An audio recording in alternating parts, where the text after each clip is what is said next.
Agora nós temos uma boa reunião com o Daily Board de St. Nicholas Business Association.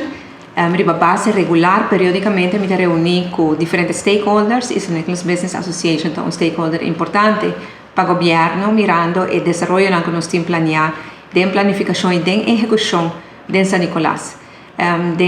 Caso aqui não trazer algum ponto para diante, de projeto não andando acaba. E, claro, também quero saber o status do projeto, mirando com o governo de missionário. Em geral, me pobisa com o governo de missionário por atender eigenlijk solamente caso o projeto não corriente acaba, que é um projeto que já começar prometo a beira de missionário, vou por continuar e esse aí tem vários projetos na St. Nicholas Business Association que nós estamos papiando para mais de 3 anos acaba.